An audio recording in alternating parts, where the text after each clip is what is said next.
Good afternoon. Happy Monday. Happy President's Day. Happy day 352. Happy President's Day again. Let's go through the numbers today. We have a number of announcements. Overall statewide positivity 3.53. Good news. Statewide deaths 103. Terrible news. They're in our thoughts and prayers. Statewide hospitalizations 6,600. That's good news. Statewide ICU down 15. Intubations down 6. Good news. Good news overall. The positivity post-holiday increase has continued to decrease. Congratulations to New Yorkers. We went from 7.9 down to 3.7. That is very good news. Hospitalizations are down. Hospitalized percentages, 0.04 is the high, Long Island, New York City. Hospitalization, positivity, Long Island, 4.6. Second, Mid-Hudson, 4.5. Long Island has been a problem for a number of weeks. It continues to be a problem. And in New York City, it's the Bronx, 6.1. That is a continuation. We opened Yankee Stadium in the Bronx, but that is a problem. Manhattan is down to 2.7. Queens, Brooklyn, 4.6, 4.5. We have new FEMA sites in Queens and Brooklyn that we're doing jointly with the federal government, state FEMA sites. Those are going to be very large mass vaccination sites. And Staten Island is below Queens and Brooklyn, so that's good news. Variants of interest. This goes in the new dictionary of new COVID terms. And we've been watching these. There is a patient in New York City who has tested positive for the South African variant. The South African variant is the variant that they're watching most closely. The UK variant is very transmissible, but the UK, South African variant, they worry about how lethal it is and how it relates to the vaccine. But, and this is an important but, the patient was transferred from Connecticut directly to a New York City hospital. It was not a New York resident. It was a person in Connecticut who was transferred to a New York City hospital for a procedure. We have no evidence of any spread in New York State to date. Let's talk vaccinations. 3,000,002. 2,000,001 first doses, 1,000,000 second doses. Over 1 million New Yorkers now have received doses 1 and 2, which is great news. There's been a lot of confusion about the vaccinations, and I understand that. Buffalo News wrote an editorial asking questions, which frankly are commonly asked questions. I've received them a number of times. So I just want to make sure people understand what's happening with the vaccinations. The Trump administration had said they were increasing eligibility and they were going to increase the supply of the vaccines. States increased eligibility. What happens is the Trump administration did not increase the supply. Biden administration comes in, basically the cupboards were bare of enough dosages. The Biden administration, a very short period of time, went back, secured more dosages. They're now talking about getting 600 by the end of July. 600 would do 300 million Americans twice, so the nation would be fully vaccinated. But there are more people eligible nationwide than there are now doses available. Federal government, as I mentioned, increased the eligibility, but never increased the supply. So now New York State, you have 10 million people eligible, 300,000 doses per week. 300,000 people chasing the doses. 10 million people chasing 300,000 doses. How does the federal government allocate doses? The federal government allocates to states based on the population of the state. Population of New York, population of California, you get an allocation based on your population.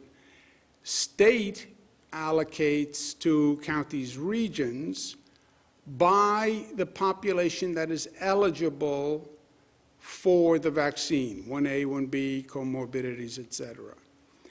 The federal government set up multiple distribution points when the program first started.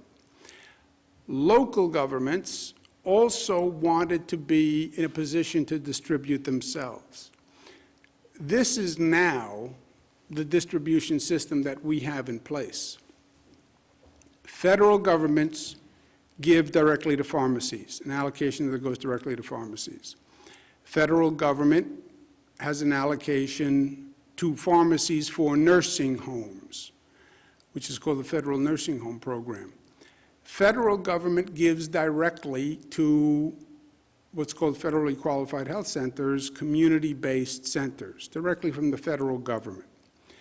Federal government then gives to the state for FEMA-operated joint venture sites. We now have one in Queens and Brooklyn. We're working for others upstate. But that's feds directly to those joint sites. Federal government then allocates to states separate from all of that. The state then also allocates to pharmacies. The state also allocates to federally qualified health centers. The state allocates to hospitals. The state runs mass vaccination sites, and the state then gives to local governments. The local governments then allocate some to the federally qualified health centers, allocate some to pharmacies, and locals set up mass vaccination sites. That's why you have this massive distribution network. Many points of distribution, many options for people, but it also creates confusion. Let me have one site where I can go and find out where I can get a vaccine in Buffalo. That's not how the system was set up from day one. That's what creates the confusion. And if I could figure out how to get this slide to advance, that would be good. When does this end? Because the system is set up the way it is, it's not really going to end until you have increased dosages. When you have increased dosages, that extensive distribution network will wind up being a positive and not a negative, because then you'll have multiple pharmacies getting allocations from multiple sources, multiple mass vaccination sites. But there is a downside to coordination in the meantime. Again, with the additional purchase of the vaccinations from the federal government, June, May, you should see the situation flip where all those distribution points will make it easier for the consumer. But right now, yes, there are multiple distribution points. County runs a site, state runs a site, city runs a site, federal government gives to pharmacies, etc. The NGA, National Government Association, I met with the president last week. We sent a letter today asking for more coordination and clarification of this distribution site. The letter basically said, when CDC does their reporting, please separate out all of these different distribution points so it's clearer for people. In other words, when we receive allocations from the federal government, we being the state. Some are for the first dose, some are for the second dose, some are for the nursing home program, and then you have the federal government sending to pharmacies and the federal government sending to federally qualified health centers. We need better coordination between the federal government and the state government, so we know what pharmacies they're sending to. We don't send to the same ones. Local government doesn't send to the same pharmacies, because some pharmacies do a better job than others. Some pharmacies are already getting a distribution. So if the federal government is sending to CVS, then I wouldn't send to CVS. So we're asking for coordination with the federal government in those regards. On COVID overall, follow the science, follow the data. My great graphic with the valve that nobody likes. The COVID numbers are down, so we adjust. We've opened indoor dining in New York City. We adjusted the curfew. Today we're going to talk about the MTA and increase in capacity there. And we have two special guests. We have Sarah Feinberg and Pat Foy from the MTA. And there they are. Smiling Pat Foy. Take off the mask so we can see the smile, Pat. There it is. There you go, Governor. Sarah Feinberg. Sarah. Good to see both of you. And we've been talking about increasing capacity in the MTA. The numbers are down. So let's start with Sarah Feinberg, and then we'll turn it over to Pat to tell us what the thinking is. Or do you want to go first, Pat? It's up to you. Governor, let me start, and then I'll turn it to Sarah. Governor, thanks for inviting us today. We're here today to update on two key issues, Governor. First is the safety and security of our system, and second is a phased reopening of the subways, coinciding with New York's gradual reopening from COVID-19. First, a word on the events this weekend. The crime spree that occurred and resulted in two people tragically losing their lives was horrifying and shocking. We grieve with the victims of these terrible crimes and their families. I want to personally assure every customer and every single employee of the MTA that your safety is our highest priority. That's why yesterday my colleague Sarah Feinberg, New York City Transit Interim President, and I sent a letter to Mayor de Blasio and Police Commissioner Shea requesting that an additional 1,000 NYPD officers be assigned to the Transit Bureau of the NYPD to patrol subways and buses. As you remember, the MTA began calling for additional police officers in the system well over a year ago. And it was the right call then, and it remains the right call now. Make no mistake, however, we also need more mental health resources from the city of New York dedicated to address the growing crisis facing the city so that those suffering have access to the critical services they need and deserve. We and our customers and our employees need the city to meet its obligations on both these fronts. Additionally, this additional infusion of police officers will be crucial as we were planning a phased reopening of the subways coinciding with the gradual reopening of the city of New York.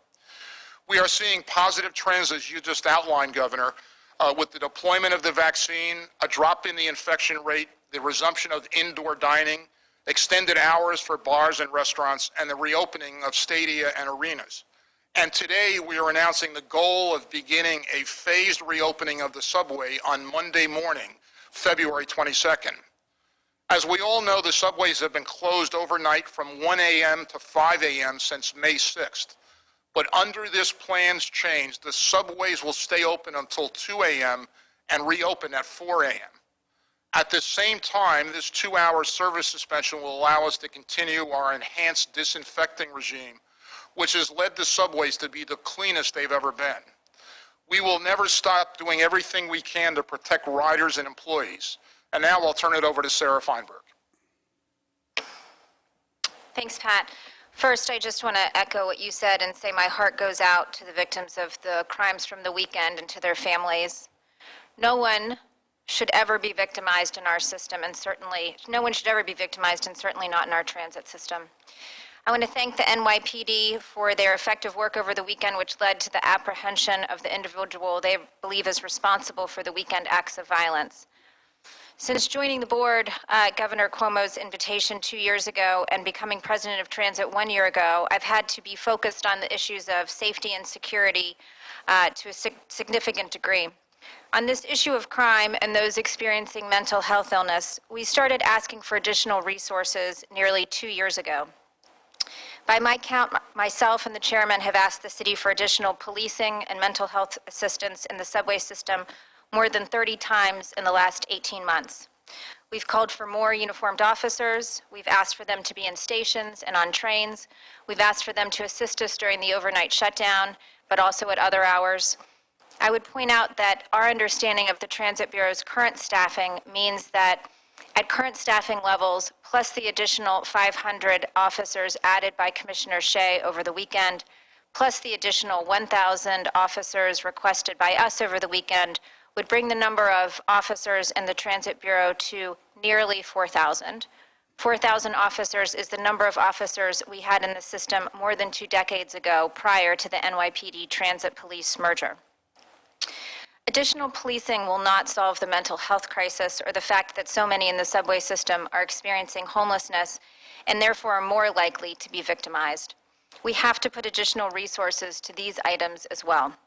To that end, we've called on the city to expand the 311 system into the subway so people using the system, including our own employees, are better able to report those who are clearly experiencing a mental health crisis. We've also called for additional resources to house individuals who do not have other options or those who don't feel safe in the shelter system. Additionally, we've not just asked for more from the city, we've done more on our end as well. We surged MTA police officers into the subway system for the last year.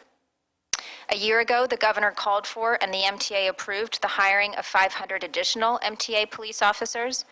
We began executing on that hiring, hired and onboarded more than 200, and that hiring has now begun again.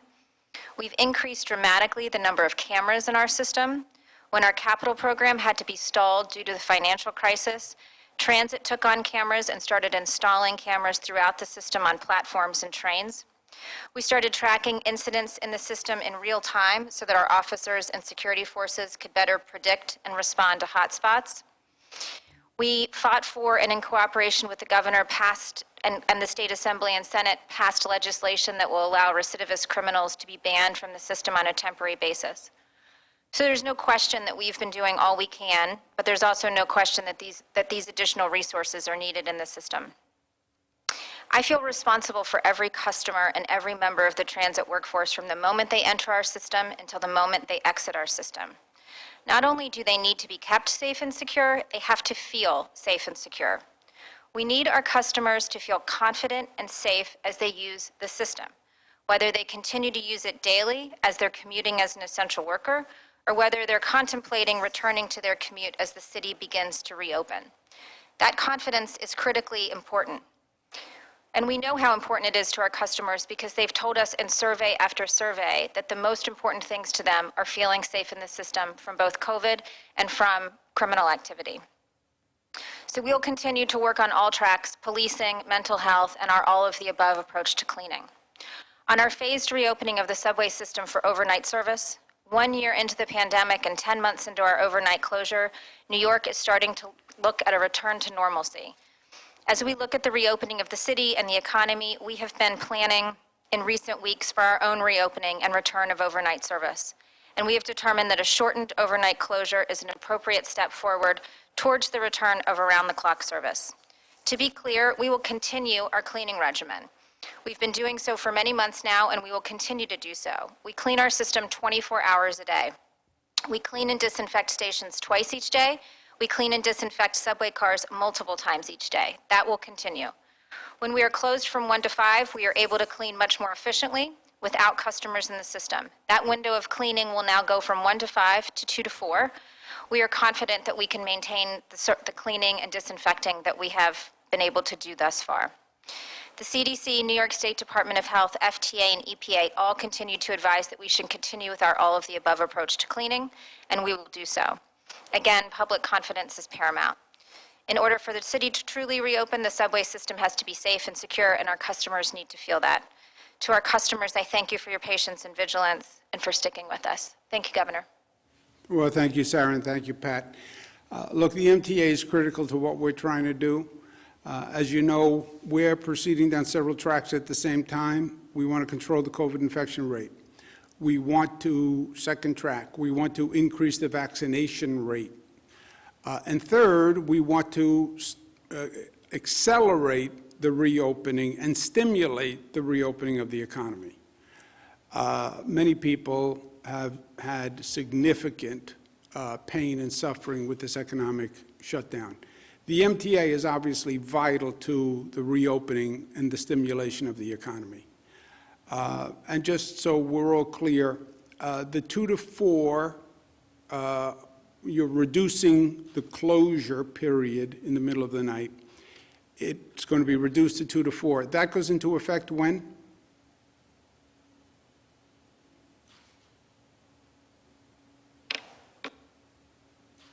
Yep. Do we have Pat's audio? I believe you said. Governor? There you are. Monday morning, February 22nd, Governor. Monday morning, February 22nd. Okay. You'll still be cleaning. Yes, sir. You'll still be cleaning the trains, which is very important. CDC says it. The health experts say it.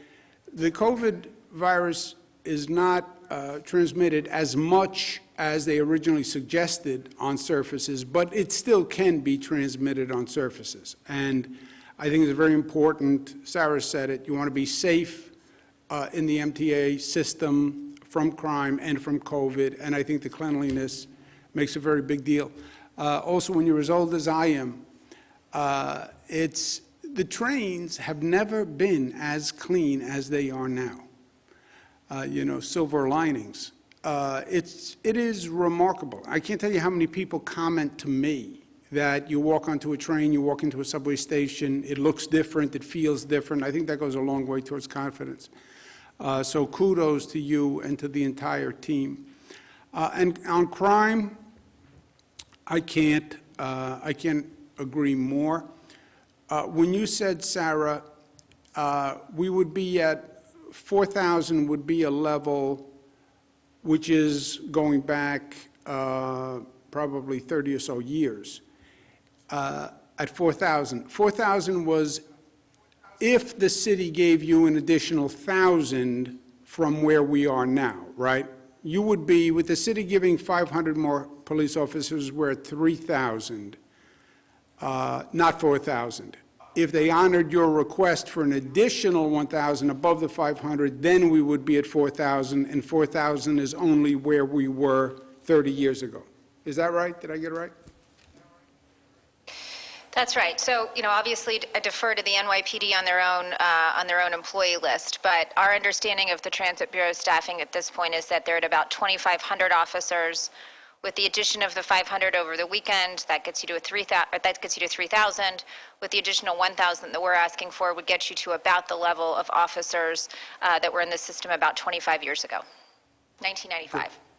Well, look, crime is a problem in the MTA. Crime is a problem in New York City generally. Crime is a problem across the nation, predominantly in urban areas.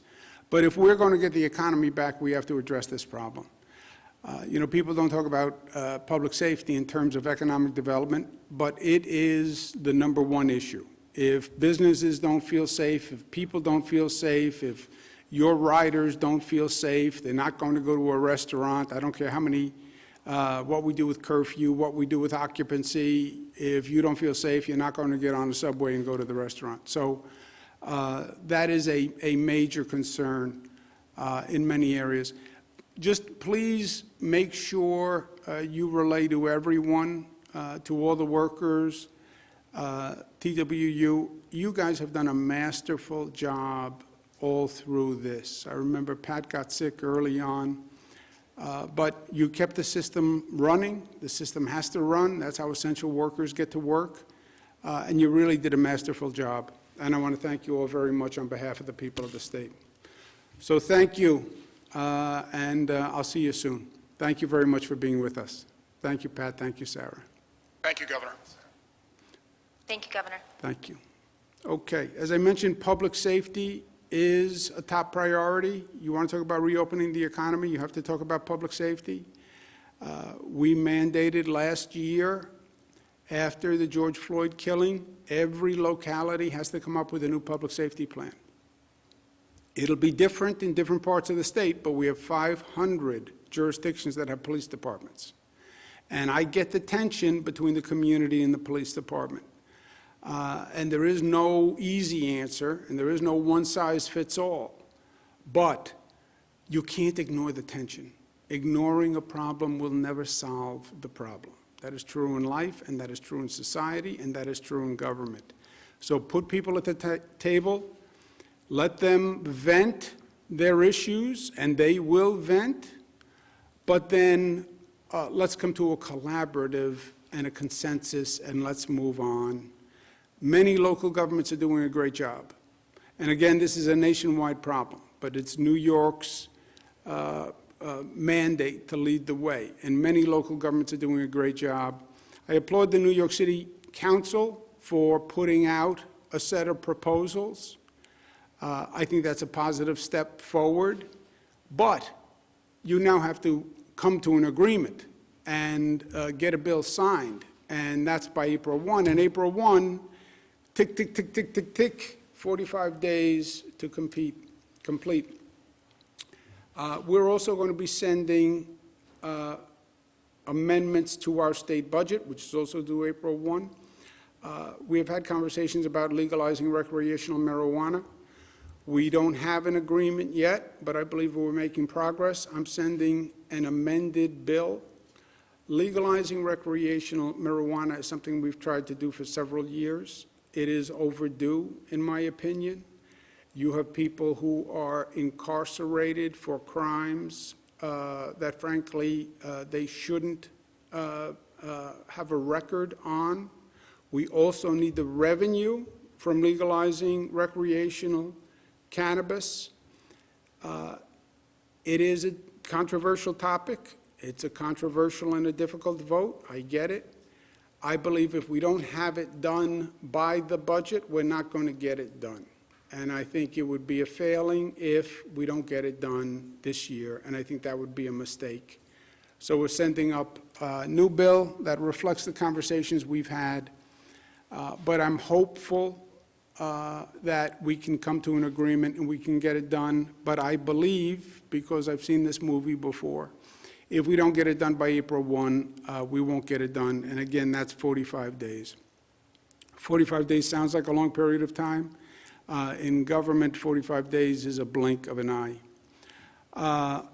On my emergency powers, first, emergency powers have nothing to do with nursing homes. I have taken hundreds of actions. The legislature can reverse any action that I take, not even by a bill, just by passing 50% of the Assembly and the Senate. They have never reversed a single action. The virus cannot be managed by state boundaries. We've learned that. It can't be managed by county boundaries. We've learned that.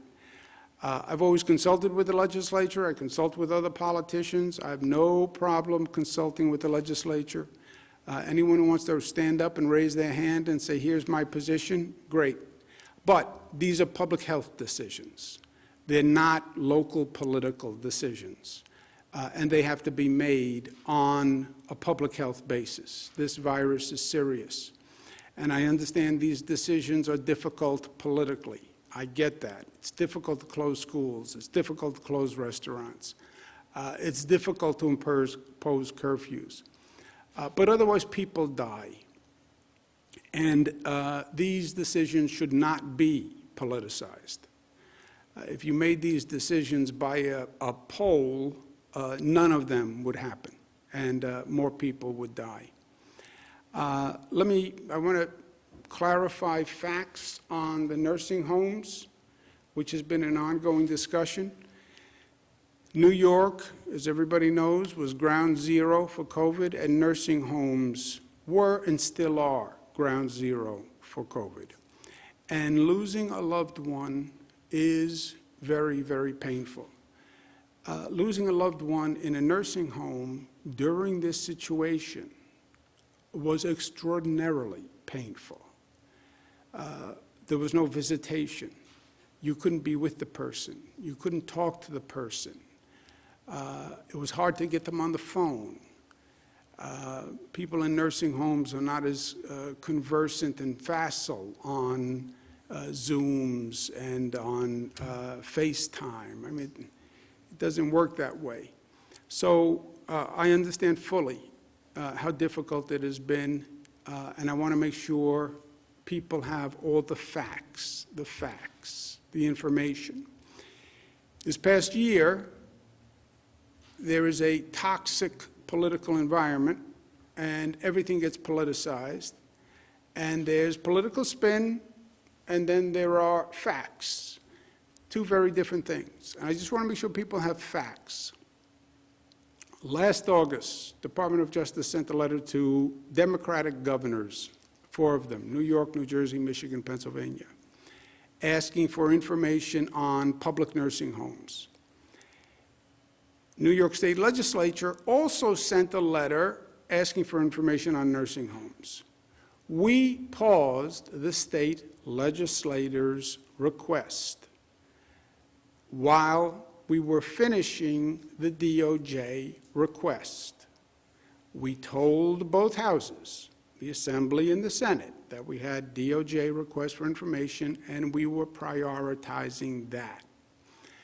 We did give the DOJ request precedence, and we told both houses that. The August request we replied to fully.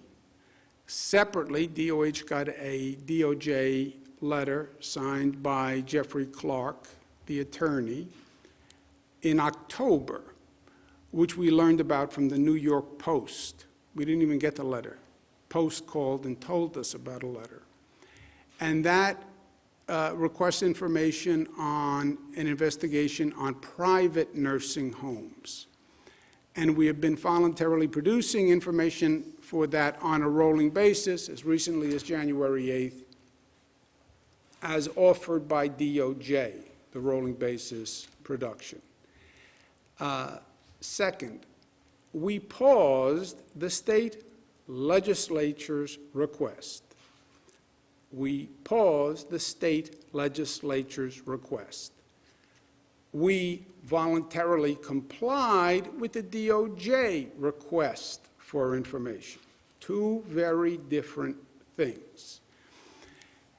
The New York State DOH has always fully and publicly reported all COVID deaths in nursing homes and hospitals. They have always been fully reported. Nursing homes had the most vulnerable population. We know that. Nationwide, 36% of the deaths are in nursing homes. You know what percent of the population are people in nursing homes? 1%. 1% had 36% of the deaths. New York is 34 in nursing home deaths as a percentage of total deaths, 34 out of 50 states.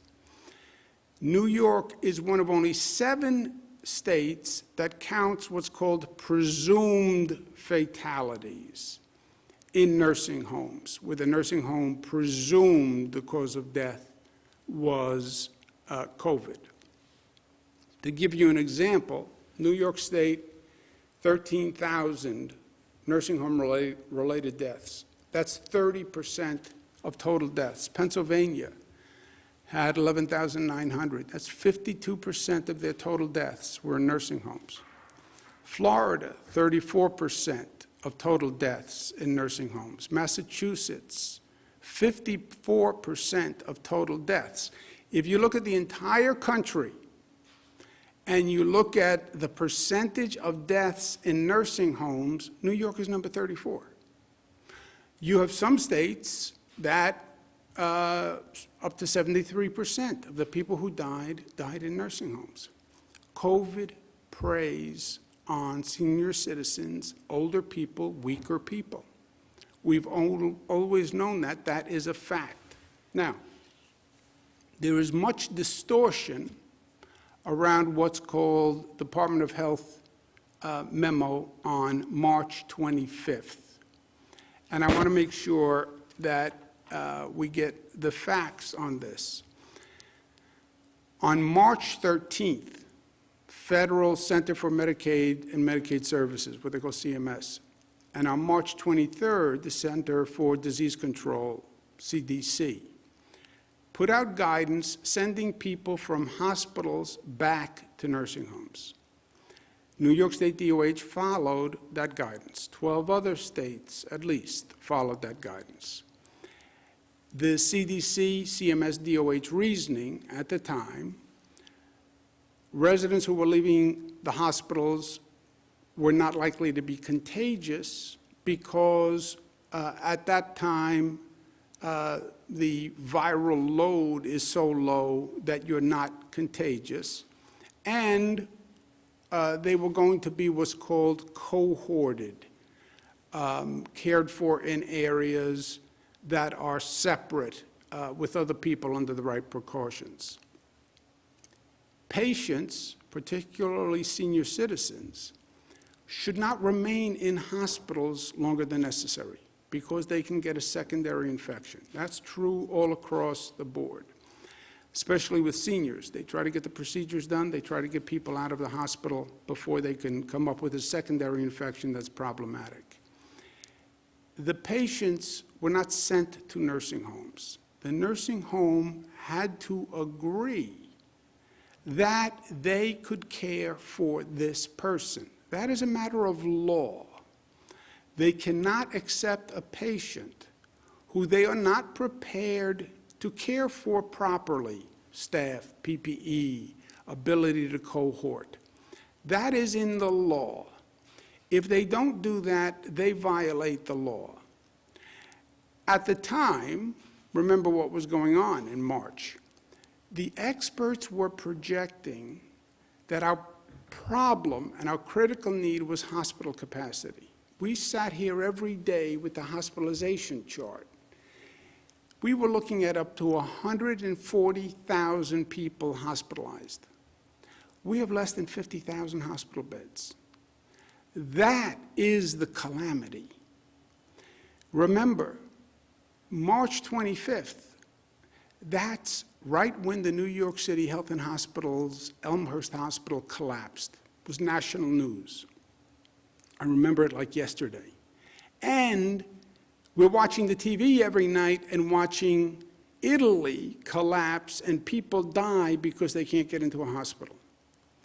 We're watching China with a hospital capacity issue where they were building thousands of new hospital beds.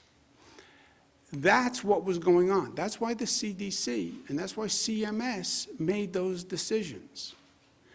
And at the time, CDC, CMS, there were White House task forces, there were daily briefings. Everyone was focused on this issue. This was not a little issue. All the best minds were looking at it. Fact, of the 613 nursing homes, we have 613 nursing homes in the state. 365 received a person from a hospital. Of the 365 that received a person from this March 25th guidance, which was then superseded in May, 98% of those 365 already had COVID in their facility. COVID did not get into the nursing homes by people coming from hospitals. COVID got into the nursing homes by staff walking into the nursing home when we didn't even know we had COVID. Staff walking into a nursing home even though they were asymptomatic because the national experts all told us you could only spread COVID if you had symptoms. And they were wrong. COVID may have been brought into a nursing home because visitors brought it in and didn't know they were contagious because the guidance was you can only be contagious if you have symptoms, if you're sneezing, if you're coughing. That turned out to be wrong. That's how COVID got into the nursing homes. 98% of the people who took a person back from a hospital who was probably no longer contagious already had it in the facility. And they signed and agreed that they could handle it because they already had people who were COVID in the nursing home. If you look at the rate of death before the March 25th order and after the order was rescinded, the rate of death is the same. By the way, if you look at the rate of death in the nursing homes, in the spring overall, and in the second surge, the winter-fall surge, the rate of death is the same. These decisions are not political decisions. They're all made on the best information the medical professionals have at the time. And in New York, we talk to the best experts on the globe. And I've said to the people of the state many times, nobody's been here before. Nobody knows for sure. COVID is new. They're all giving you their best advice at the time. And these are really quality people. Dr. Osterholm, Dr. Fauci, all the main institutes that were giving advice to the nation. We had people come from the World Health Organization who dealt with China, who came to Albany, literally, to advise us. We're blessed to have Dr. Howard Zucker as our health commissioner. He's trained at Harvard, UPenn, Johns Hopkins, served at HHS, WHO, NIH. He teaches at Columbia and Yale University. If we had to pay him what he was worth, we couldn't afford it. And he gave his best advice on the information that he had at the time. I would trust Dr. Zucker with my mother's care. That's why I trust him with your mother's care. I wouldn't have anyone as the health commissioner who I wouldn't trust with my mother. And that's why I trust him with your mother. To be clear, all the deaths in the nursing homes and in the hospitals were always fully, publicly, and accurately reported. The numbers were the numbers, always. People did request information beyond the place of death, not just how many in a nursing home, not just how many in a hospital.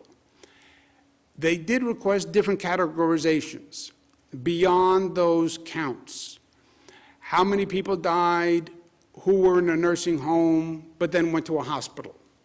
How many people died who were in a hospital but then went back to a nursing home? How do you count presumed COVID deaths? Everyone was busy. Everybody was here every day. We're in the midst of managing a pandemic. There was a delay in providing the press and the public all that additional information.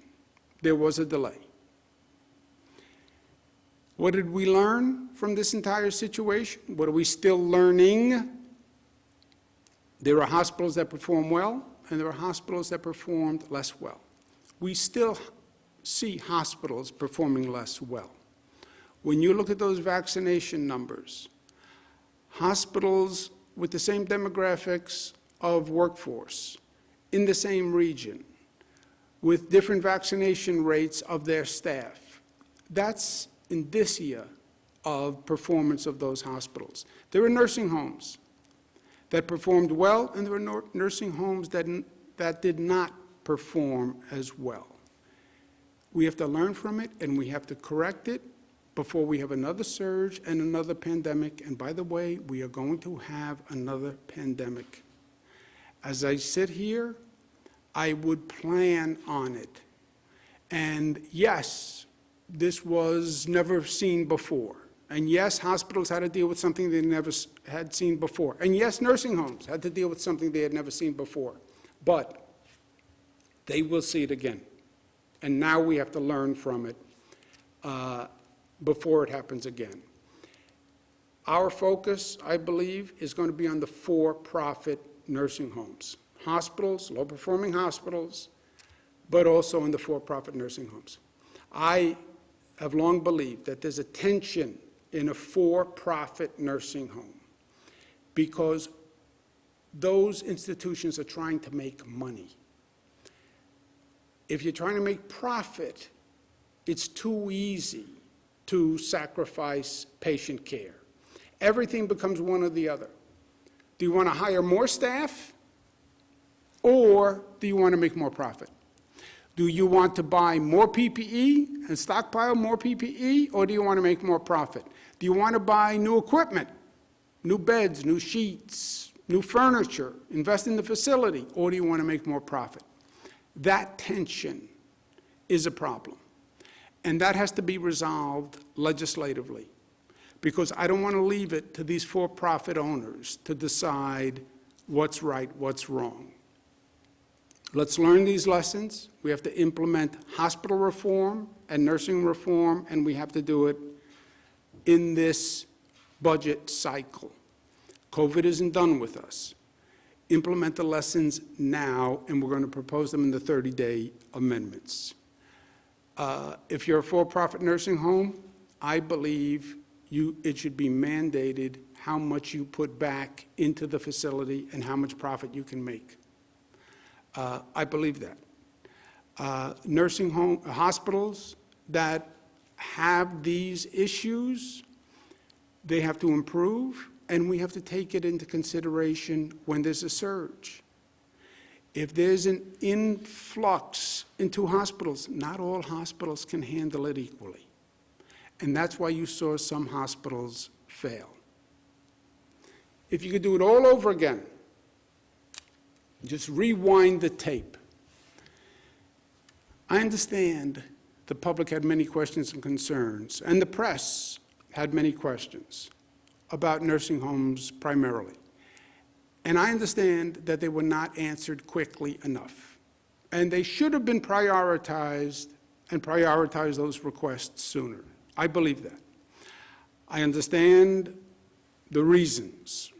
I understand that there was a lot going on. Everybody was working 24 hours a day. Everybody was overwhelmed. We were in the midst of dealing with a pandemic and trying to save lives.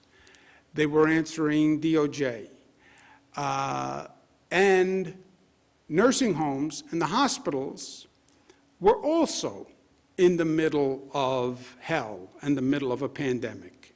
And they were scrambling, and they were managing the crisis. I understand all of that.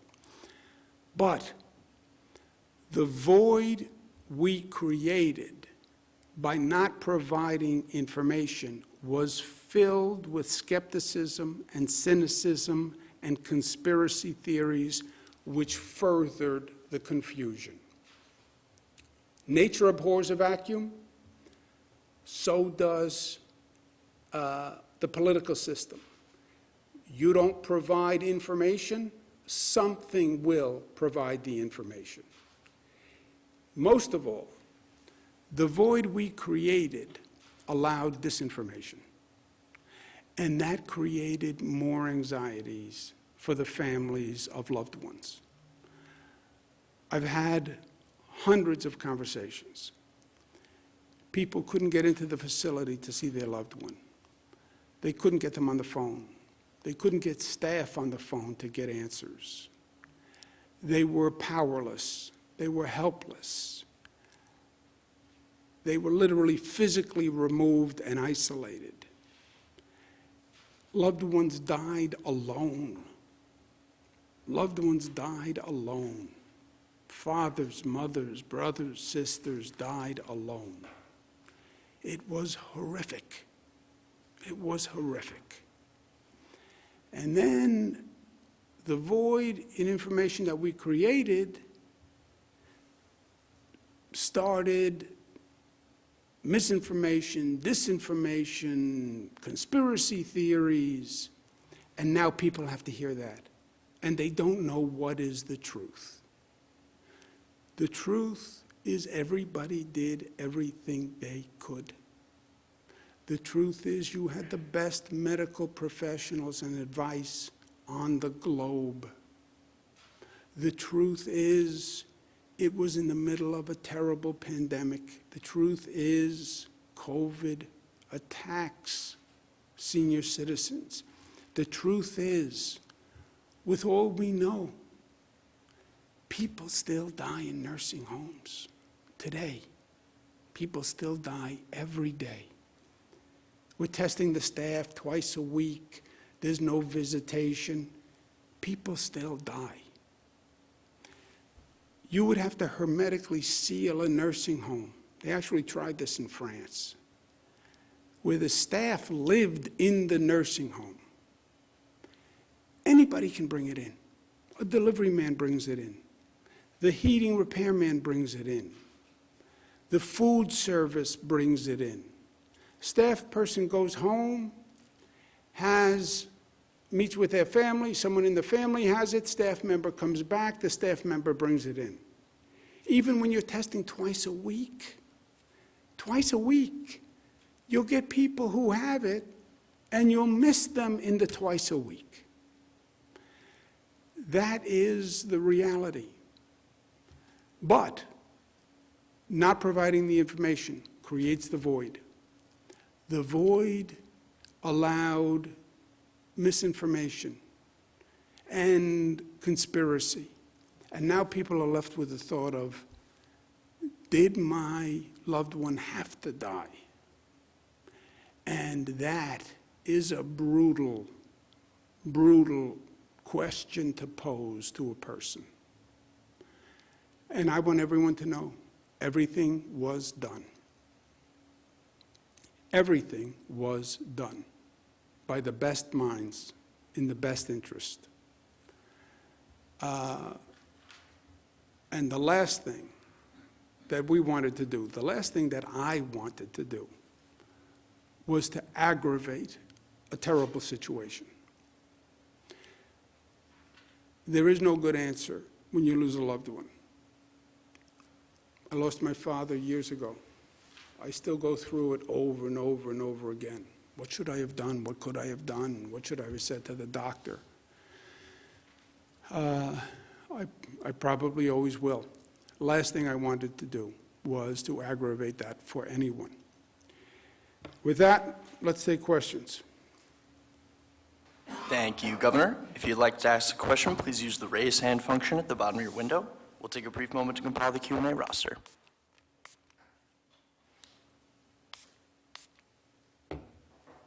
Governor, your first question comes from Steve Burns at WCBS 880. Steve, your line is now open. Please unmute your microphone.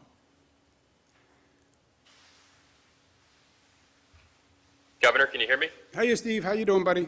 Happy President's Day. Same to you and everyone there. Thank you. A couple of questions for you. First, regarding the nursing home information. Given that the explanation has been that there was the DOJ request that had to be handled first, the legislature, I've seen a few tweets from some lawmakers saying, basically, why didn't DOH inform the legislature that they had this DOJ request and that they couldn't handle the lawmakers' request at the same time? Secondly, on subways, I know the MTA's request for an additional 1,000 officers also coincides with this police reform initiative, and I'm sure a lot of those initiatives will have to do with mental health, police responding to mental health situations. Do you feel like it's the right move to send another 1,000 officers into the MTA system to primarily deal with people having mental health problems? Yeah, Steve, good question. Two questions. First one, both houses were told. The state legislators are wrong. Both houses were told that we had the DOJ request and we were going to give precedent to a DOJ request. They were both told. And yes, we gave the Department of Justice request precedence over the state legislator's request. True. Federal government took precedence over the state legislators' requests. I know there are state legislators, I've spoken to them, they said, well, we're just as important as the Department of Justice. I understand their point of view. We gave precedence to the Department of Justice, we told the Assembly that, we told the Senate that. And that's what we did. And we're also in the midst of managing a pandemic, and Dr. Zucker's here every day, and Dr. Zucker's here every night at midnight, and Dr. Zucker's dealing with the hospitals, et cetera. But yes, we prioritized DOJ over the state legislature, and that's what they focused on. And forget, not besides the state legislature, there were people requests, there were press requests that were not answered on a timely basis, and that created the void that I'm talking about. And then once you create a void, people spread disinformation, this conspiracy theory, they're not giving this information because of this, because of this, because of this. And if you lost a loved one and you're hearing all these theories and all this negativity, then you say, maybe my father didn't have to die. And that's the unfortunate circumstance. But short answer, Steve, they did know. They did know. They were told, Assembly and Senate, we have the Department of Justice, we're giving them precedence. On the police reform, I believe you need more public safety in the subway stations. I believe you need better safety, public safety in the city overall. I believe you need better public safety in cities writ large overall. You know, you focus on New York City.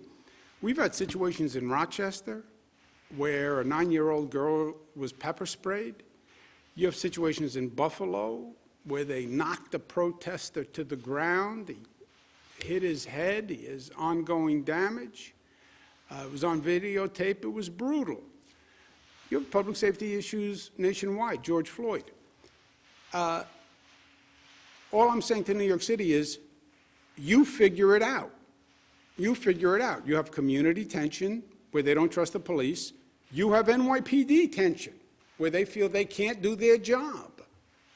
That's not going to work until you reconcile that relationship. And it has to be reconciled, Steve. It doesn't happen on its own. You're going to have a collaborative that does that. Are many localities talking about taking public safety and breaking it down and saying, well, if you have mental health issues, then deal with it as a mental health issue? And rather than just a police, you know, an answer to every situation may not be a police officer, maybe a mental health professional. When the MTA asks for 1,000 police, that's all there is to ask for now. If they come up with a new public safety plan and they say, look, we're going to have mental health experts and they're going to deploy to mental health related complaints, fine. Then that sounds right and that sounds sound.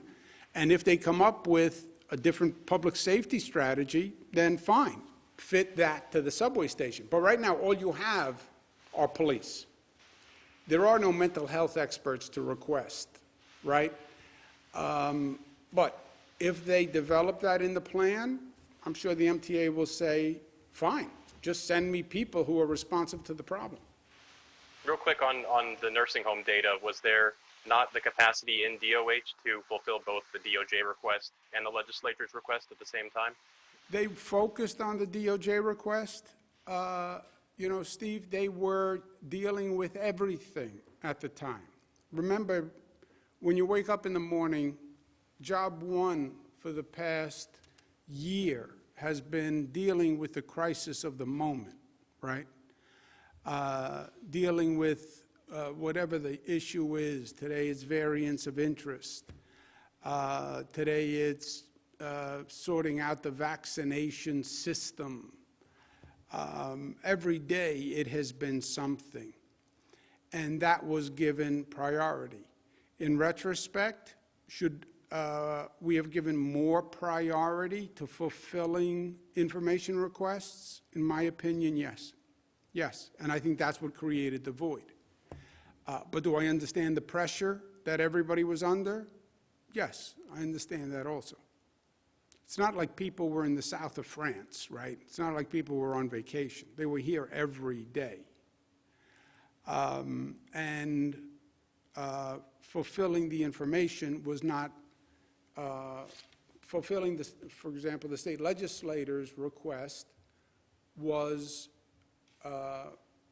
not given a priority. The DOJ request was given a priority. That is a decision that was made. But it was informed, the houses were both informed. They can't say they didn't know, Steve, you know? You ask me for an interview, I say, I can't do your interview now because I have to do XYZ interviews. They knew.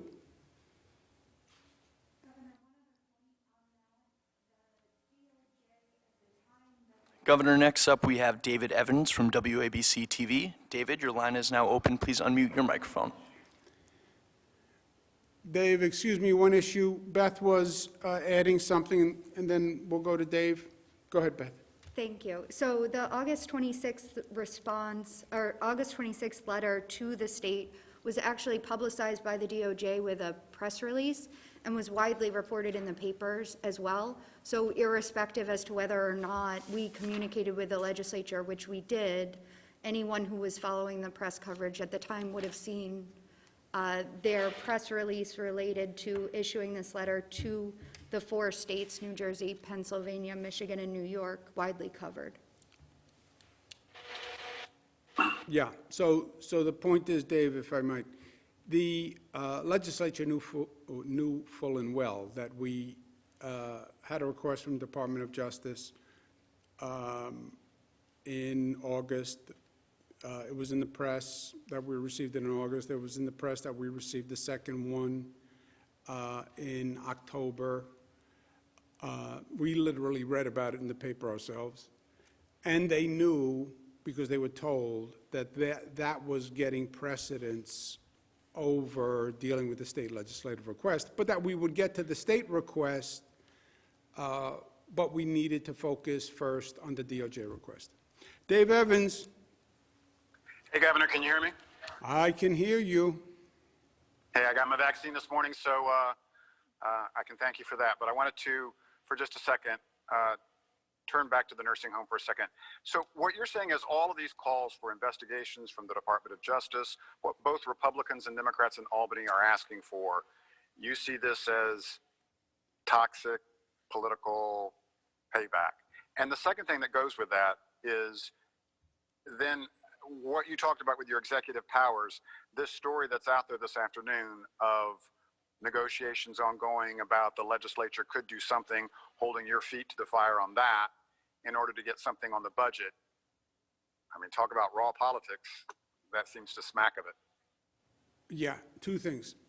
The Department of Justice had what's called a request for information, not an investigation. The second letter you could construe from the Department of Justice to be talking about an investigation of private nursing homes, right? There are private nursing homes that are private nursing homes. The state doesn't run them, they're just private nursing homes. And the letter from the Department of Justice asked information about the private nursing homes because they were looking at the private nursing homes. But they... nursing home. I'm sorry? I'm sorry, go ahead. So, but my point is, we then didn't respond to the New York State Legislature's request because we were, and we told them, we're going to deal with the Department of Justice first.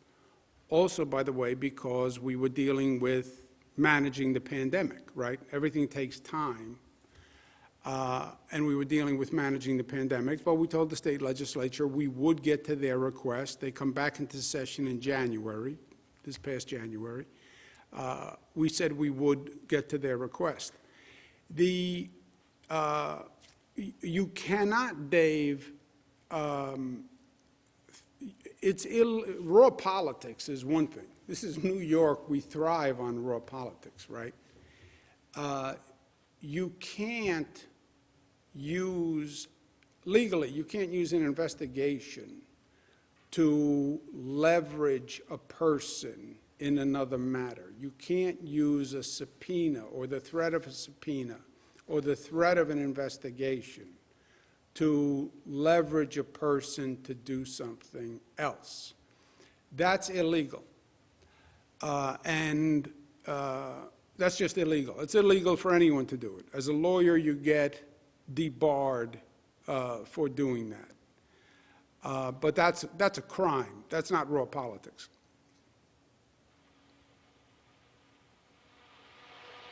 Next question, operator. Governor, next up we have Dennis Slattery from the Daily News. Dennis, your line is now open. Please unmute your microphone.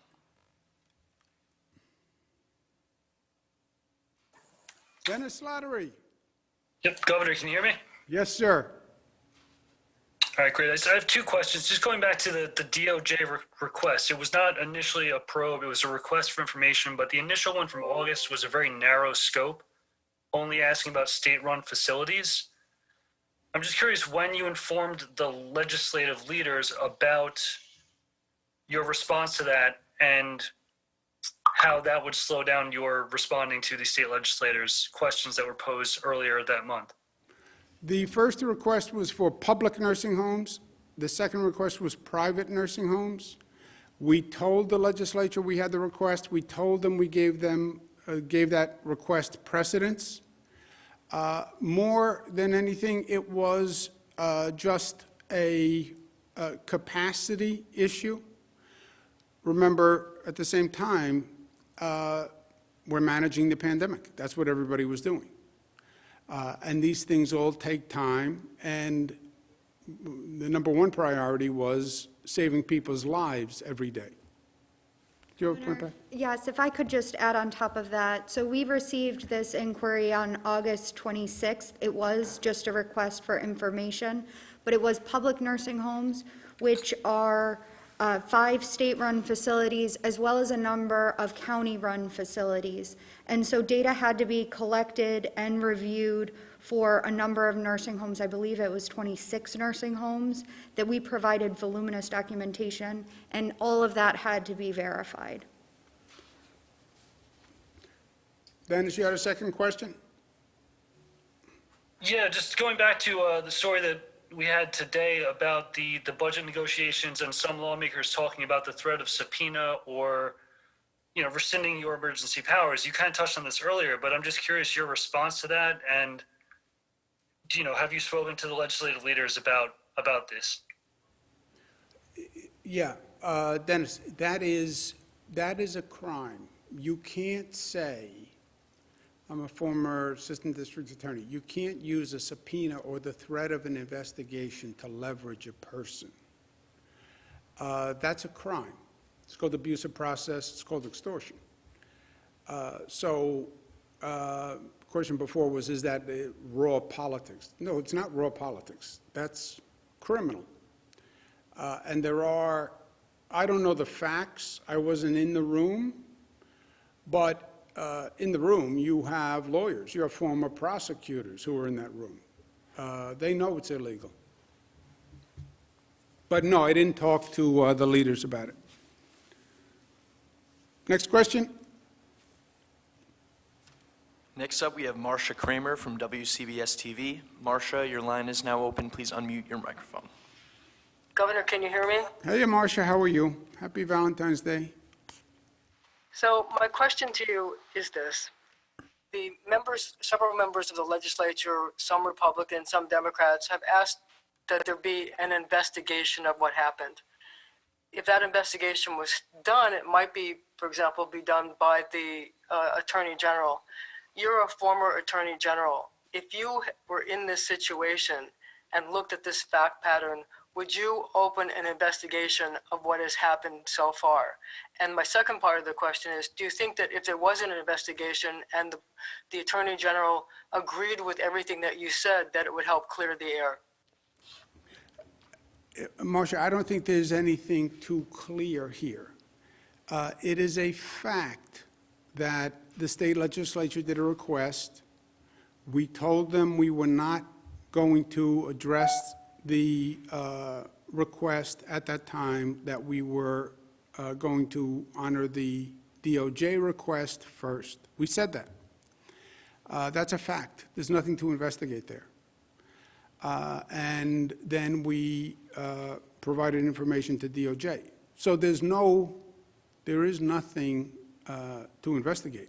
I'm telling you, I agree to the legislature's point.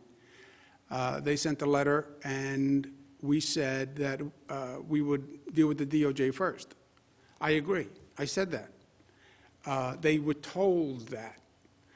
And by the way, they could have objected. You know, they can send a demand letter. They're not talking about subpoenas. They could have sent a subpoena and said, we don't want to wait for DOJ, we're going to send you a subpoena. They didn't do that. They understood that we were dealing with the pandemic and that we were giving DOJ precedence. And by the way, I think they were right in that. All the numbers we produced were exactly right. We didn't provide all the information that was requested. That did create a void, and misinformation did fill the void. And that misinformation gave people aggravation and confused people who lost a loved one, and allowed conspiracy theories to fester.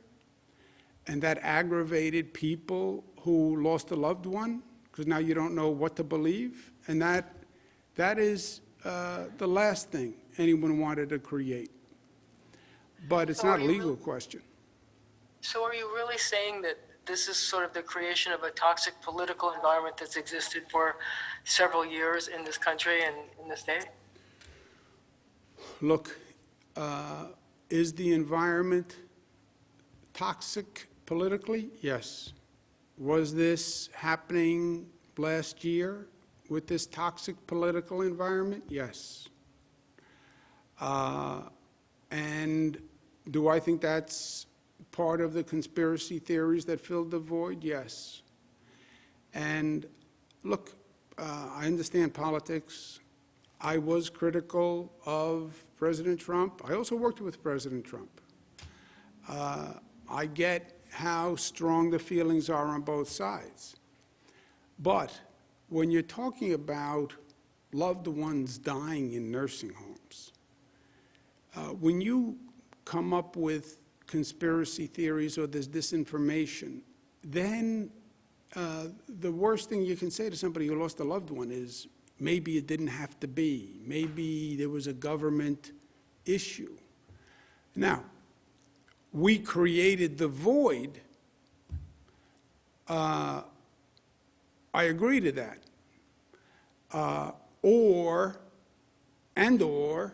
we didn't constantly fight back every rumor, every piece of disinformation, which in this environment is a full-time job.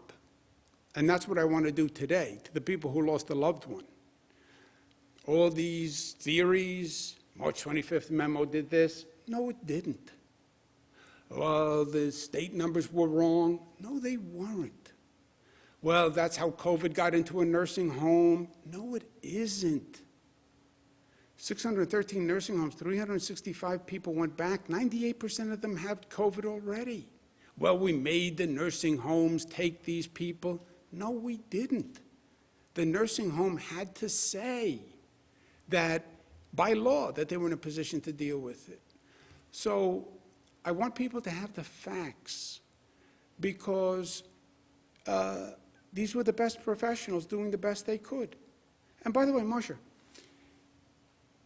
I want people to have the facts so they have an understanding and peace with the situation.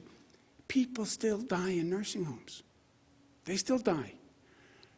Back then, we didn't have COVID tests. We didn't have the capacity. Nobody knew what COVID was. They didn't know how it was transmitted. They were wrong about the way they were transmitted. Even with all of that. So now today, fast forward, now you know all this information. People still die in nursing homes. So, yes, older people, vulnerable people, get this disease, it is likely to kill them. 94% of the deaths are senior citizens with underlying conditions. People in nursing homes have underlying conditions. And that's why people died, not because anyone did anything wrong or because there was a conspiracy. You couldn't get better advice. You couldn't get people to work harder. You couldn't get anything else done at the time. I understand the misinformation. I take responsibility for creating the void that allowed the information. But I'm not concerned about that. I'm not concerned about the politics. I just want to make sure people know these are the facts. These are the facts. Everything that could have been done was done. You can't say to a person who lost a loved one, or you can say it if it's true, but, well, maybe something else could have been done. That's a cruel torture, especially when it's not true, and it's not true here. Next question, operator. Governor, your next question comes from Clayton Gusa from the Daily News. Clayton, your line is now open. Please unmute your microphone. Yeah, hello, can you hear me? Yes, Clayton. How's it going? I wanted to ask about the subway.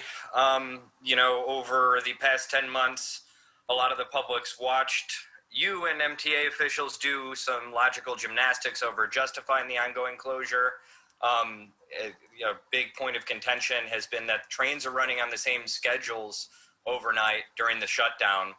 And from what I understand, they're going to continue to run on the same schedules from 2 to 4 a.m. during this shutdown. They're cleaning throughout the day. I mean, can you give us any more information on why this is justified moving forward and when 24-hour subway service will resume fully? Yeah, Clayton, I know your theory that there's no reason to close the subways to clean them. That's not what the MTA says. Also, by the way, if you were right that you don't have to close subways to clean them, then you have to answer why they've never been cleaned before. I don't understand how you can send people in hazmat suits through a train, spraying chemical disinfectant with people on it. I think that's the problem with your theory. You're a passenger, a guy comes through with a hazmat suit with a wand spraying a chemical that kills viruses while I'm sitting on a train, and they're going to spray that on me? So I don't get it. But I know your theory. The MTA says you can't send people with hazmat suits through a train. You can't clean stations with these chemicals with people in the station. They're reducing the period of time of closure from 2 to 4 on Monday. I think you do understand that there has been a lot more money invested in outside contractors on cleaning the subway, especially after there were job cuts to cleaning crews before the pandemic, which could explain why they're cleaner than ever before. And they are doing some of that spraying during the day, and new subway rules require that passengers exit stations at terminal lines, which would preclude them from being full of passengers at the positions that they're cleaning them in. So can you answer just that a little bit more, given what I just said? Yeah, I understand your question. You said repeatedly that you don't need to stop trains and keep people from stations to clean them. I get it.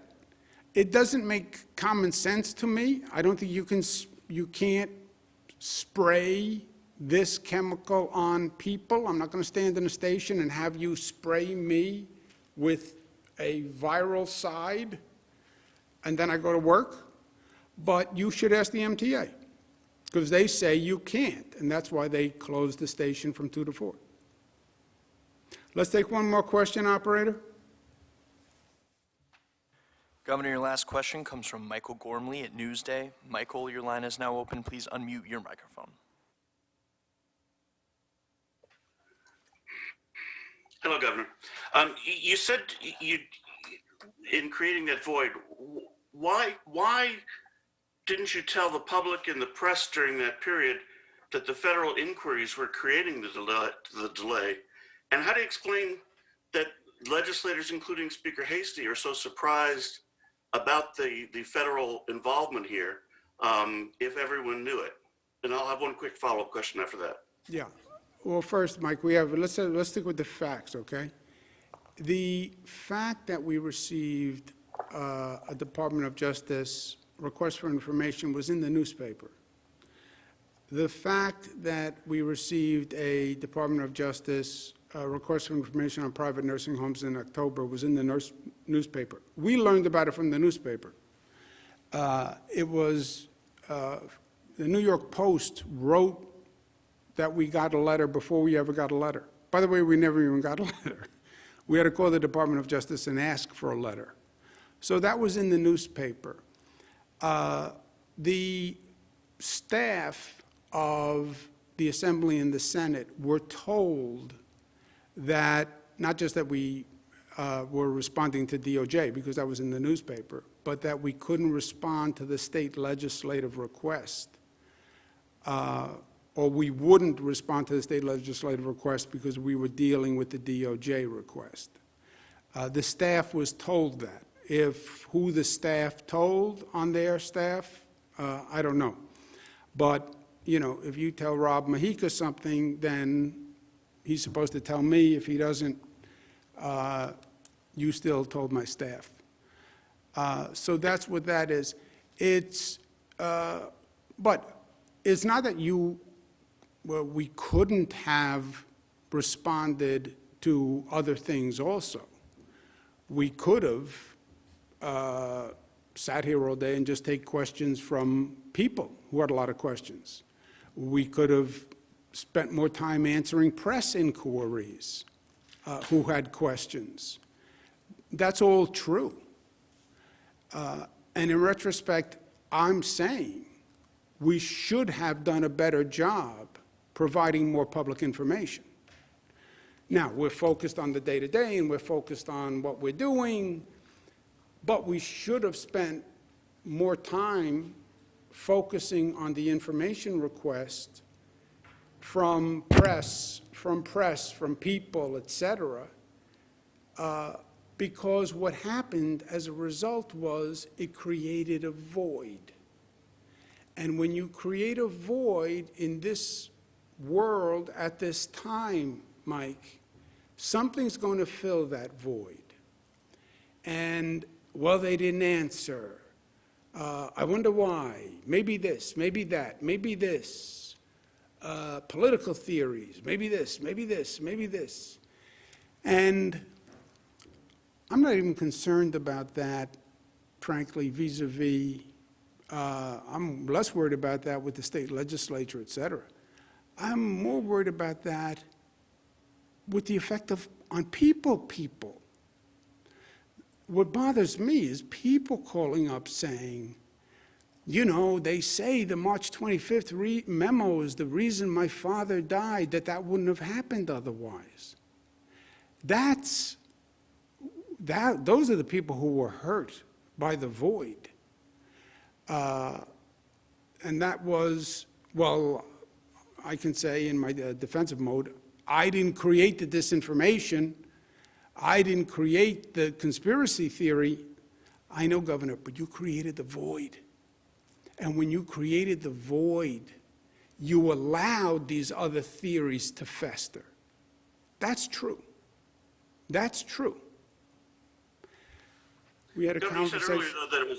Go ahead. You said legislators were told. Now you're saying staff was told. And why didn't you provide that information that the federal probe was slowing things down? Legislators even now say they would have accepted that, but they had never heard that. And then one last question, is there anything that you personally apologize for in this whole process?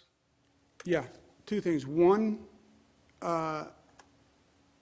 let's be clear, and legislative staff was told by my staff, okay?